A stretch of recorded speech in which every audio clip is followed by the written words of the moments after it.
अथ ऋग्वेदे चतुर्थाष्टके चतुर्थोऽध्यायः। ऋतस्य गोपावधितिष्ठतो रथं सत्यधर्माणा परमेभ्यो मनि यमत्र मित्रा वरुणावथो युवन्तस्मै वृष्टिर्मधुमत्पिन्वते दिवः सम्राजावस्य भुवनस्य राजथो मित्राः वरुणा विदथे स्वर्दृशाः वृष्टिं वां राजो अमृतत्वमीमहेत्यावा पृथिवी विचरन्ति तन्यवाः सम्राजाः उग्रा वृषभा दिवस्पति पृथिव्या मित्रा वरुणा विचर्षणि चित्रेभिरभ्रैरुपतिष्ठथो रमन्द्यां वर्षयथो असुरस्य माययाः मायावां मित्रा वरुणादिविश्रिता सूर्यो ज्योतिश्चरति चित्रमायुधम्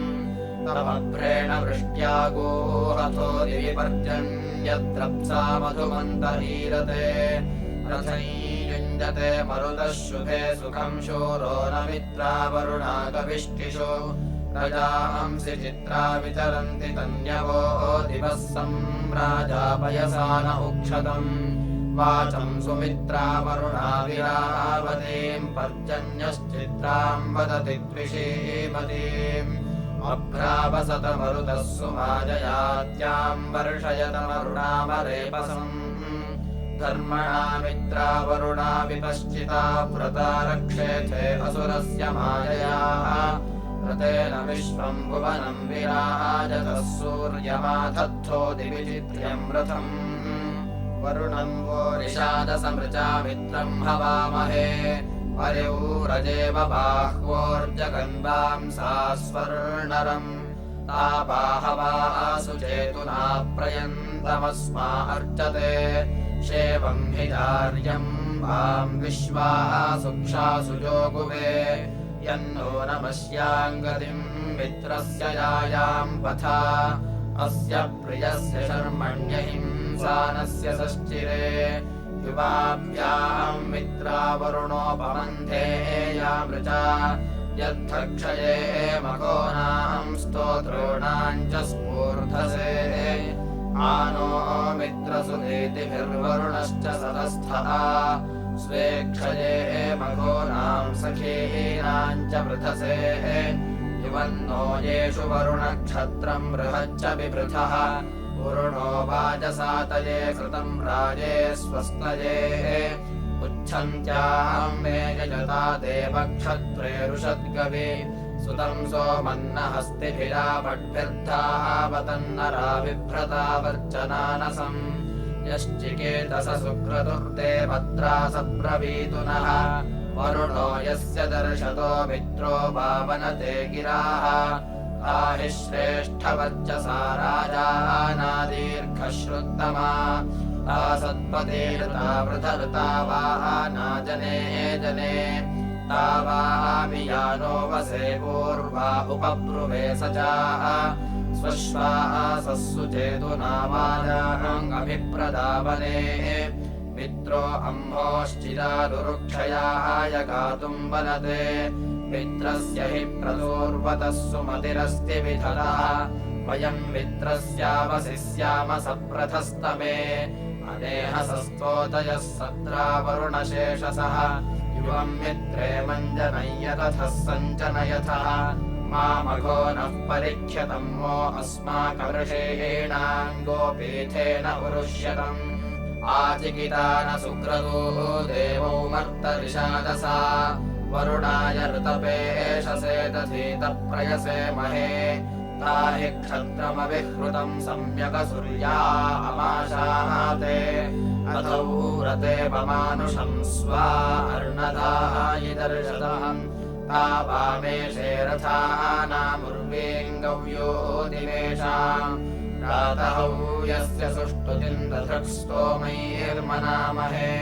अथाहि काव्याः युवन्दक्षस्य पूर्भिरद्भुता निकेतुना जनानाञ्चिकेथे भूतदक्षसा तदृतम् पृथिविबृहच्छ्रम एष ऋषीणाम् श्रयसानावरम् पृथ्वतिक्षरन्ति यामभिः आयद्वामीयचक्षसा मित्रवयम् च सूरयाः यजिष्ठे बहुपाल्ये यते महिस्वराज्ये बलिद्धा देव निष्कृतमादित्याय जतम् बृहत् वरुणमित्रार्यमन्वर्षिष्ठम् क्षत्रमाशाथे आयद्योनिम् हिरण्यजम् वरुणमित्रसरथः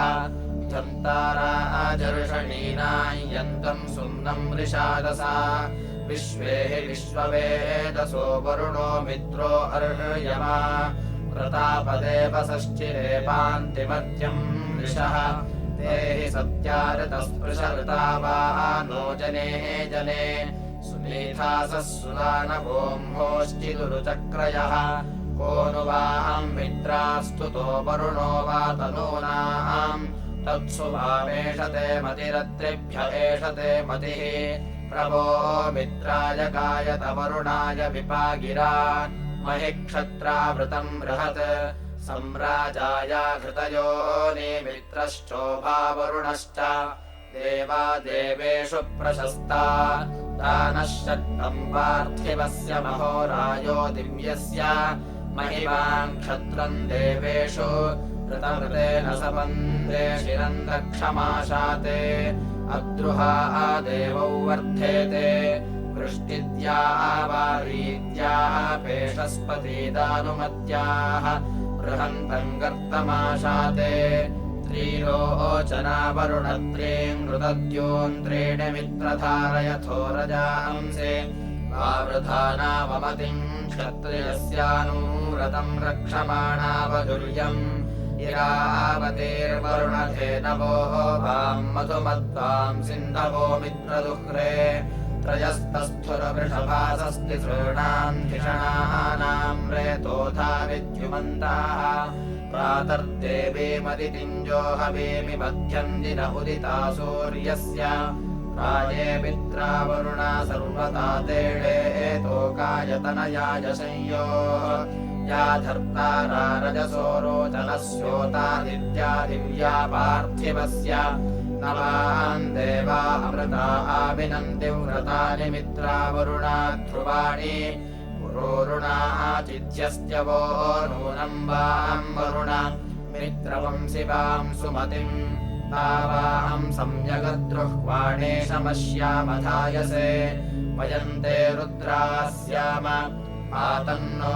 रुद्रापायुभिरुतत्रायेथाम् सुत्रात्रा तुर्यामदस्योऽन्तनोभिः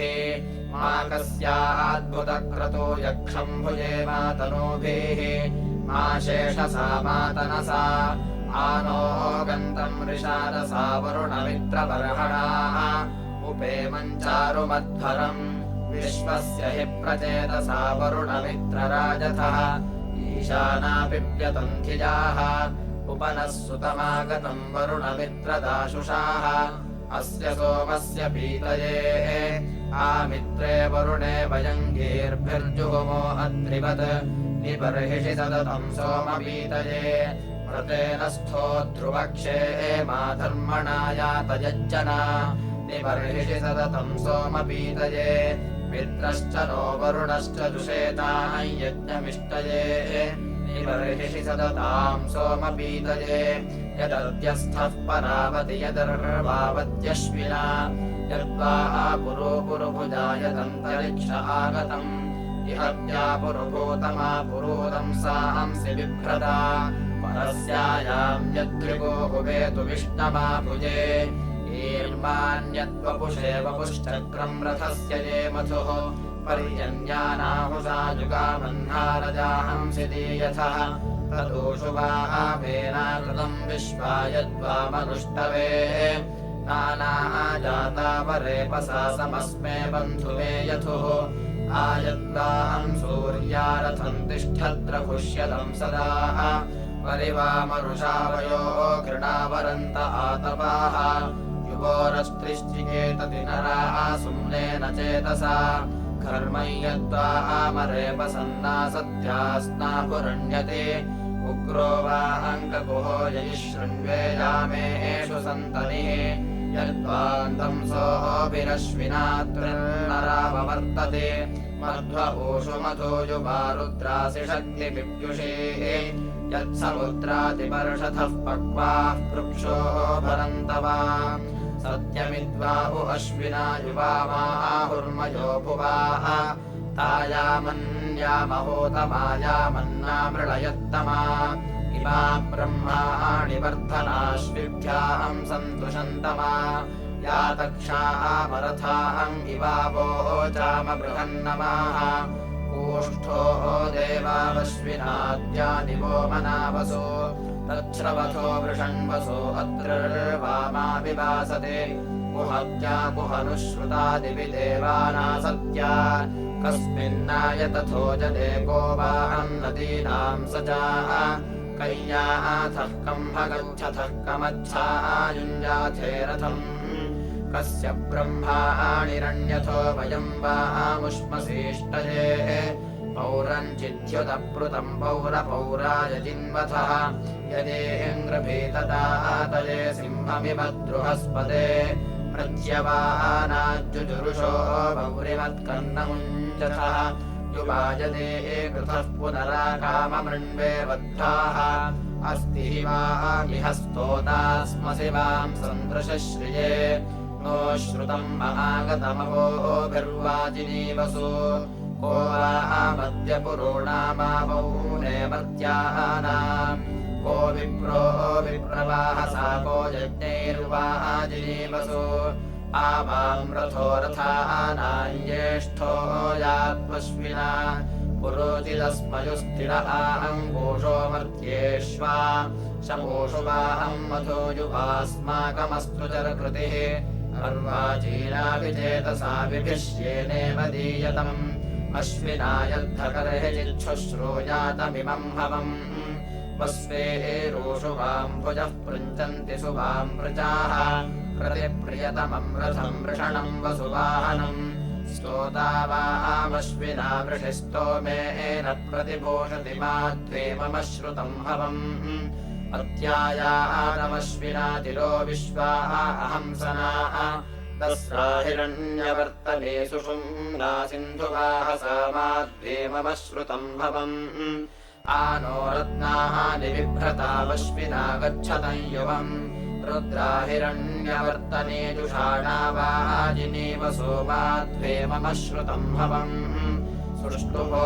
वाम् वृषण्वसो रथे वाणीज्याहिता उत वाङ्गो मृगः पृक्षः कृणोति वा पुषो माध्वेममश्रुतम् हवम् बोधिन्मनसा रथ्ये शिराहवनश्रुताः विभिष्ट्यवानमश्विना नियाथो अद्वयाविनम् माध्वेममश्रुतम् हवम् आवाहन्नरामनो युजोश्वासः पृषितप्सवः वयो वहन्तु पीतये सह सुम्नेभिरश्विना माध्वेममश्रुतम् हवम् अश्विना वेह गच्छतम् नासत्यामाविवेनतम् तिरश्चिदर्यया परिवर्तिर्यातमदाभ्या माध्वेममश्रुतम् हवम् अस्मिन् यज्ञे अदाभ्याजलितारम् शुभस्पते अवश्यमश्विना युवम् गृणन्तमुपभूषथो माध्वेममश्रुतम् हवम् अभोदुषारुषत्पशुराग्निरथायिरद्विजाः अयोजिवाम् वृषण्वसो रथो दस्रावमर्त्यो माध्वेममश्रुतम् हवम् आभाद्यग्निरुषसामनेकमुद्विप्राणान् देवया वाचो अस्थुः अरुवाञ्चानूनम् रथ्ये हयातम् पिबाम् समश्विना कर्ममच्छा न संस्कृतम् रमिमीतो गमिष्ठान्ति नूनमश्विनोपस्तुतेः दिवाभिविद्वे वसागमिष्ठा प्रत्यवर्तिन्दाशुशेषम् भविष्ठा उदायातम् सङ्गवे प्रातरह्नो मध्यन्दिन उदिता सूर्यस्य दिवानक्तमवसाशन्तमेन नेदानीम् वेदिरश्विना ततान इदम् हि वाम् प्रतिविष्ठानमोक इमे गृहा अश्विनेदम् दुरोणम् आनो दिवो बृहतः पर्वतादाभ्यो यातविषमूर्जम् वहन्ता समश्विनो रवसा नूतनेन मयो भुवाः सुप्रणीति गमेम आनो रयिम् वहतमोत वीराना विश्वान्यवृता सौभगानि प्रातर्यावाणा प्रथमा जजद्धम् पुरा गृध्रातररुषः पिबातः प्रातर्हि यज्ञमश्विनाः तथा ते प्रशंसन्ति कवयः पूर्वभाजाः प्रातर्यजध्वमश्विनाः हिनोतनसायमस्ति देवया अजुष्टम् उतान्यो अस्मत्यजते विचावः पूर्वः पूर्वो यजमानोपनीयान् हिरण्यत्वं मधुवर्णो कृतस्तुः प्रक्षोभहन्नारथो वर्तते वाम् मनोः जवा अश्विना वातरम् भाजेनादिजाथो दुरितानि विश्वाः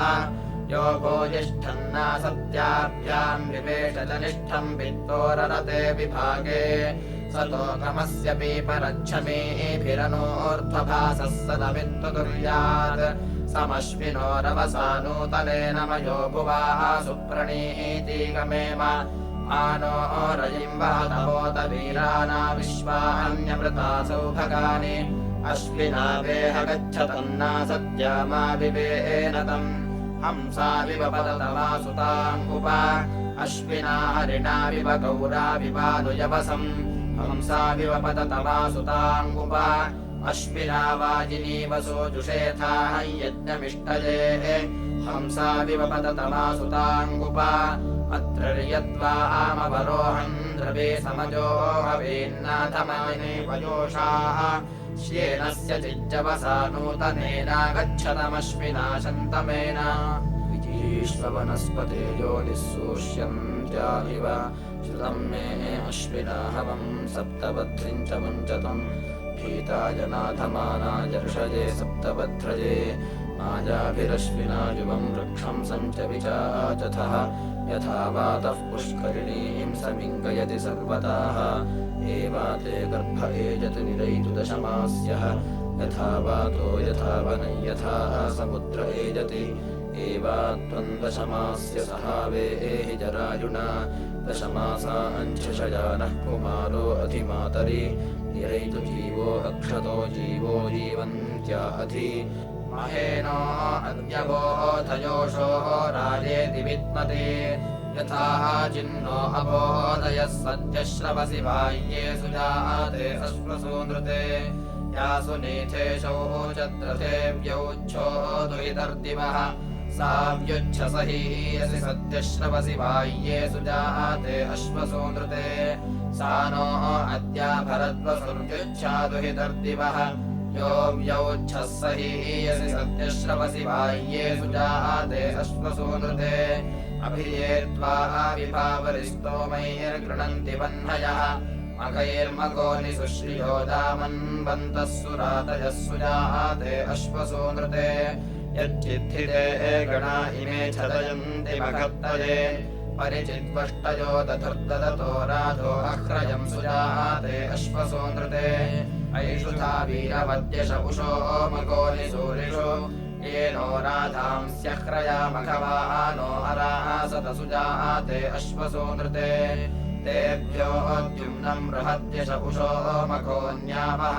येनो राधांस्यश्व्याः गव्या भजन्त सूरयः सुजाते अश्वसूनृते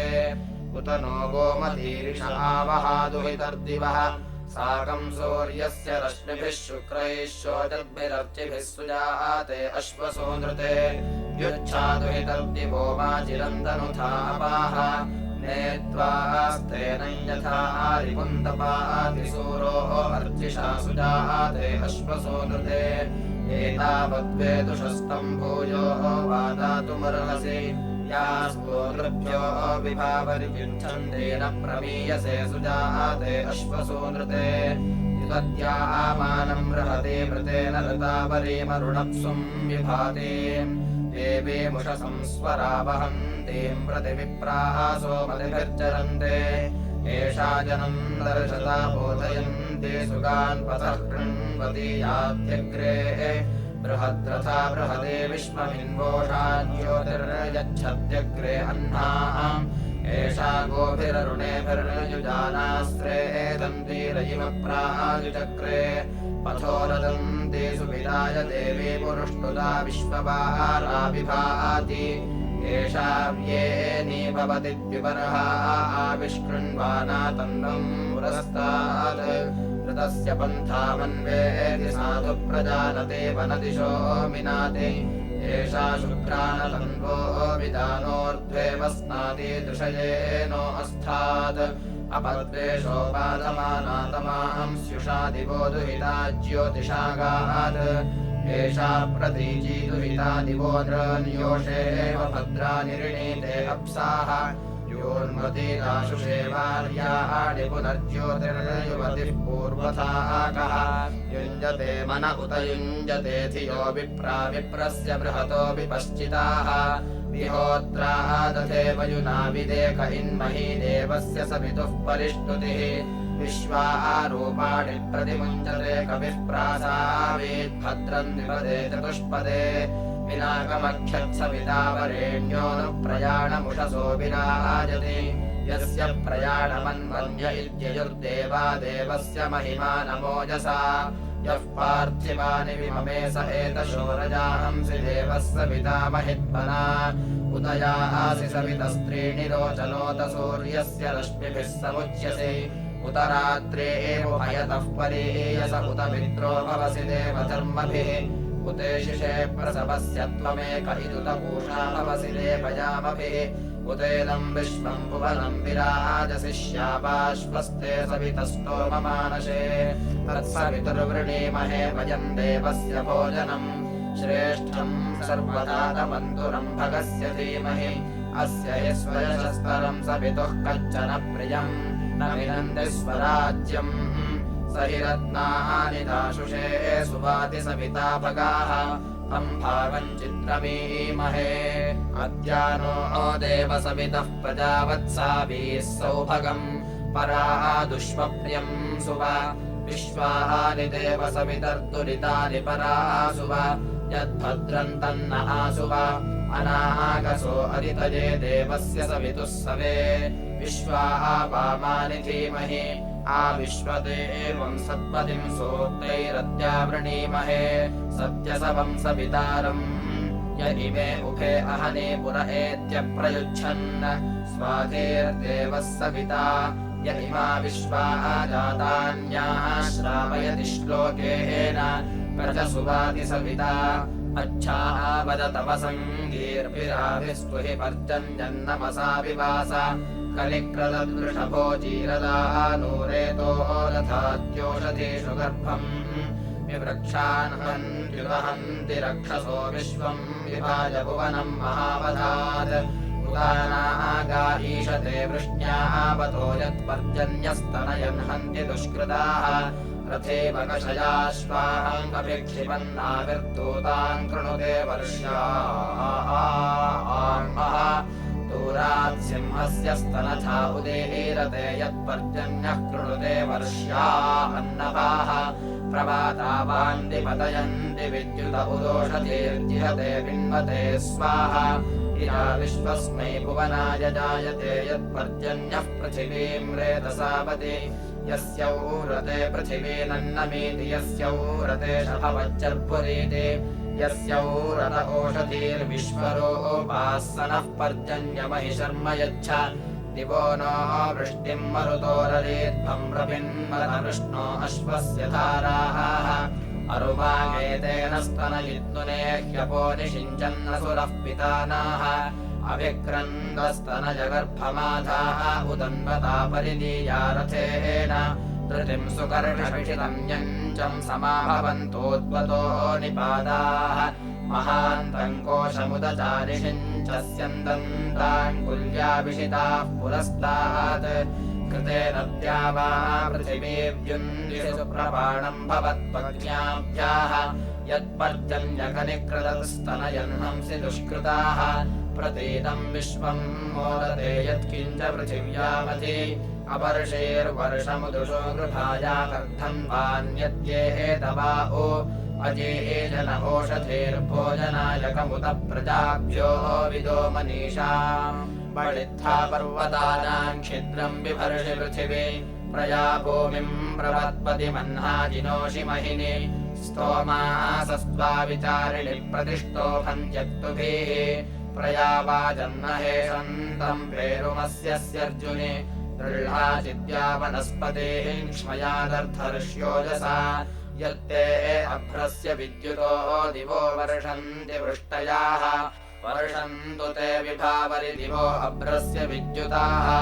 रोहन्तु सर्वबीजान्यवब्रह्मद्विषोजहि प्रसम्राजे बृहदर्चागभीरम् ब्रह्म प्रियम् वरुणाय श्रुताय वियोजकानशमिते वचर्मोपस्थिरे पृथिवीम् सूर्याय वनेषु या अन्तरिक्षम् तथा नवाजमर्वत्सुपय उश्रियासु हृत्सुक्रतुम् वरुणो अप्स्वा अग्निम् दिवि सूर्यमदधात्सोममद्रौः नीचीनवारम् वरुणः कबन्धम् प्रससर्जरोदसे अन्तरिक्षम् तेन विश्वस्य भुवनस्य राजाय वन्नवृष्टिर्युनद्ति भूमा पुनद्ति भूमिम् पृथिवीमुदद्याम् यदा दुग्धम् वरुणो वृष्ट्यादित् समभ्रेण वसत पर्वतासस्तविषीयन्त श्रथयन्त वीराः इमामोश्वासुरस्य श्रुतस्य महीम् मायाम् वरुणस्य प्रवोचम् मानेनेव तस्थिवाम् अन्तरिक्षे व्योममे पृथिवीम् सूर्येण इमामोऽनुकवितमस्य मायाम् महीम् देवस्य न किरातधर्ष एकम् यदुद्रा न पृणन्त्येनीरासिञ्चन्तीरवनयः समुद्रम् अर्यम् यम् वरुणमित्यम् वा सखायम् वा सदमिच्छातरम् वा वेषम् वा नित्यम् वरुणारणम् वा यत्सेवाकश्च कृमाशिश्रतस्तत् कितवासो यत्रिरिपुर्नदेवि यद्वाघा सत्यमुदयन्न विद्वान् सर्वाताविश्यशिथिरेव देवाधाते स्याम वरुणप्रियासाः इन्द्राग्नेयमवथ उभावाजे एषु मर्त्यम् दृढाचित्सप्रभेदतिद्युम्ना वाणीरिव त्रिदः या पृतनासु दुष्टराया वाजेषु श्रवाय्याः या पञ्चचर्षणीरभीन्द्राग्नीताः वामहे तयोरिदमवच्छवस्तिग्मादिद्युन्मखो नोः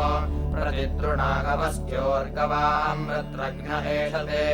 ता वामेशे रथानामिन्द्राग्नीः वामहे पते तुरस्य राधसो विद्वांसा गिर्वणस्तमा ता वृथम् तावदुद्योन्मत्ताय देवापदभाः अर्हन्ताचित्पुरोदधेंशे एव देवावर्मते देवेन्द्राग्निभ्यामहाविहव्यम् शोष्यम् कृतन्नपूतमन्त्रिभिः तासूदिशुश्रवो बृहद्रजिम् गृणत्सुतिधृतमिषम् गृणत्सुतिधृतम् प्रवो महे मदयो यन्तु विष्णवे मरुत्पते गिरिजा एव यामरुत् प्रसर्थाय प्रयज्यवे सुखादये तपसे पन्ददिष्टये धुनिमूरताय शवसे प्रये जाता महिनाये तनुस्वयम् प्रविद्मनाः प्रुवत एव यामरुत् कृत्वा तद्वो मरुतो नादृशे शवो दानामन्नाददेशामदृष्टा सोनाद्रयः प्रजे दिवो बृहतः शृण्वेग्या सुषुक्वानः सुब्भ एव यामरुत् न येषामिरे सतस्थ एष्टाम् अग्नयो न स्वविद्युतः प्रस्पन्द्रासोधुनीनाम् स चक्रमे महतो निरुक्रमः समानस्मात्सदस एव यामरुत् यदा युक्तत्मना स्वादधिष्णुभिर्विष्पर्धसो विमहसो जिगातिशे मृतोर्भिः स्वनो न गोमवान्द्रे जयद्वृषाद्वेषो जयिस्तविष एव यामरुत् येनासहन्तरञ्जतस्वरो जिषस्थारश्मानो हिरण्ययाः स्वायुधास इष्मिणाः अपारो वो महिमा वृद्धशवसस्त्वेषम् शवो वत्तेव यामरुत् स्थाताः रोहि प्रसितौ सन्दृशिस्तनतेन पुरुष्यतानि दशुषुक्वाम् सोनाग्नयाः ते रुद्रासः सुमखा अग्नयो यथा तु विद्युम्ना अवन्तेव यामरुत् दीर्घम् ऋतुपप्रथे सद्मपार्थिवय्येषा वज्मेष्वामहश्रद्धांस्यद्भुतैरथाम् अद्वेषो नो मरुतो गातुमेतनः श्रोताः मञ्जरितुरेव यामरुत् विष्णोर्महः समन्यवो युयोतनस्मद्रथ्यो ओनतं सनापद्वेषांसि सनुतः गन्तानो यज्ञैयज्ञिया सुषमिश्रोताः मम रक्ष एव यामरुत् ज्येष्ठाः सोनपर्वतासोऽभ्यो मनियूयन्तस्य प्रचेतसस्यातदुर्धर्तवोनिदः हिरण्यवर्णाम् हरिणीम् सुवर्णरजतस्रजाम् चन्द्राम् हिरण्मयीम् लक्ष्मीम् जातवेदो महावः ताम् महावः जातवेदो लक्ष्मीमनपगामिनीम् यस्याम् हिरण्यम् विन्देयङ्गामश्वम् पुरुषानहम् अश्वपूर्वाम् रथमध्याम् हस्तिनादप्रमोदिनीम् श्रियम् देवीमुपह्वये श्रीर्मादेवी जुषताम् कांसोऽस्मिताम् हिरण्यप्राकारामार्द्राम् ज्वलन्तीम् तृप्ताम् तर्पयन्तीम् पद्मे स्थिताम् पद्मवर्णाम् तामिहोपह्वये श्रियम् चन्द्राम् प्रभासाम् यशसा ज्वलन्तीम् श्रियल्लोके देवजुष्टामुदाराम् ताम् पद्मिनीमीम् शरणमहम् प्रपद्ये लक्ष्मीर्मे नश्यताम् त्वाम् वृणे आदित्यवर्णे तपसोऽधिजातो वनस्पतिस्तव वृक्षोऽथ बिल्वः तस्य फलानि तपसानुदन्तु मायान्तरायाश्च बाह्याः लक्ष्मीः उपैतुमान् देव सखः कीर्तिश्च मणिना सह प्रादुर्भूतोऽस्मि राष्ट्रेऽस्मिन् कीर्तिवृद्धिम् ददातु मे क्षुत्पिपासामलाम् ज्येष्ठामलक्ष्मीर्नाशयाम्यहम् अभूतिमसवृद्धिम् च सर्वान्निर्णुत मे गृहात् गन्धद्वारान् दुराधर्षान् नित्यपुष्टाम् करीषिणीम् ईश्वरीम् सर्वभूतानाम् तामिहोपह्वये श्रियम् मनसः काममाकूतिम् वाचः सत्यमशीमहि पशूनाम् रूपमन्नस्य मयि श्रेश्रयताम् यशाः कर्तमेन प्रजाभूता मयि सम्भव कर्तमा श्रियम् वासय मे कुले मातरम् पद्ममालिनीम् आपसृजन्तस्निग्धाः निजिक्लीः तपस मे गृहे निज देवीम् मातरम् श्रियम् वासय मे कुले आर्द्राम् पुष्करिणीम् पुष्टिम् पिङ्गलाम् पद्ममालिनीम् चन्द्राम् हिरण्मयीम् लक्ष्मीम् जातवेदो महावः आर्द्राम् यः करिणी यष्टिम् सुवर्णाम् हेममालिनीम् सूर्याम् हिरण्मयीम् लक्ष्मीम् जातवेदो महावः ताम् महावः जातवेदो लक्ष्मीमनपगामिनीम् यस्याम् हिरण्यम् प्रभूतम् गावो दास्योऽश्वान् विन्देयम् पुरुषानहम् यश्वजिः प्रयतो भूत्वा जुहुयादाद्यमन्वहम् सूक्तम् पञ्चदशच्चम् च श्रीकामः सततम् जपेत् पद्मानने पद्मविपद्मपत्रे पद्मप्रिये पद्मदलायताक्षे विश्वप्रिये विष्णुमनोनुकूले त्वत्पादपद्मम् मयि सन्निधत्स्व पद्मानने पद्मपूर्वपदाक्षे पद्मसम्भवे तन्मे भजसि पद्माक्षियेन सौख्यम् लभाम्यहम् अश्वदायै च गोदायै धनदायै महाधने धनम् मे जुषताम् देवि सर्वकामांश्च देहि मे पुत्रपौत्रधनम् धान्यम् हस्त्यश्वाश्वतरीरथम् प्रजानाम् भवसि माता आयुष्मन्तम् करोतु मे धनमग्निर्धनम् वायुर्धनम् सूर्यो धनम् वसुः धनमिन्द्रो बृहस्पतिर्वरुणो धनमश्विनौ वैनतेय सोमम् पिबतु रुद्रः सोमम् धनस्य सोमिनो मह्यम् ददातु सोमिनाः न क्रोधो न च मात्सर्यन्न लोभो नाशुभामतिः भवन्ति कृतपुण्यानाम् भक्त्या श्रीसूक्तजापिनाम् सरसिजनिलये सरोजहस्ते धबलतराम् शुकगन्धमाल्यशोभे भगवति हरिवल्लभे मनोज्ञे त्रिभुवनभूतिकरिप्रसीद मह्यम् विष्णुपत्नीम् क्षमाम् देवीम् माधवीम् माधवप्रियाम् लक्ष्मीः प्रियसखीम् देवीम् नमाम्यच्युतवल्लभाम् महालक्ष्म्यै च विद्महे विष्णुपत्न्यै च धीमहि तन्नो लक्ष्मीः प्रचोदयात् आनन्दर्धमश्रीदश्चिक्लीत इति विश्रुताः ऋषयः श्रियः पुत्राश्च श्रीर्देवीर्देवतामताः ऋणरोगादिदारिद्र्यपापक्षुतपमृत्यवः भयशोकमनस्तापा नश्यन्तु मम सर्वदा श्रीर्वर्चस्वमाजुष्यमारोग्यमाविधाच्छोभमानम् महीयते धान्यम् धनम् पशुम् बहुपुत्रलाभम् शतसंवत्सरम् दीर्घमायुः त्वम् ह्यग्ने प्रथमो मनोता विश्वेश्वरविरूपाक्ष विश्वरूप सदाशिव शरणम् भवभूतेश करुणाकर शङ्कर हर शम्भो महादेव विश्वेशामरवल्लभ शिवशङ्कर सर्वात्मन् नीलकण्ठ नमोऽस्तु ते मृत्युञ्जयाय रुद्राय नीलकण्ठाय शम्भवे अमृतेशाय सर्वाय महादेवाय ते नमः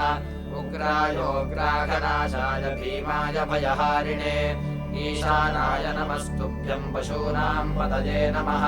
दशसप्तनामानि मण्डलान्तेषु यः पठेत् स शिवस्य पदम् गत्वा शिवलोके महीयते नास्ति मृत्युभयम् तस्य पापरोगादि किञ्चन यज्ञेशाच्युत गोविन्द माधवानन्द केशव कृष्ण विष्णो ऋषिकेश वासुदेव नमोऽस्तु ते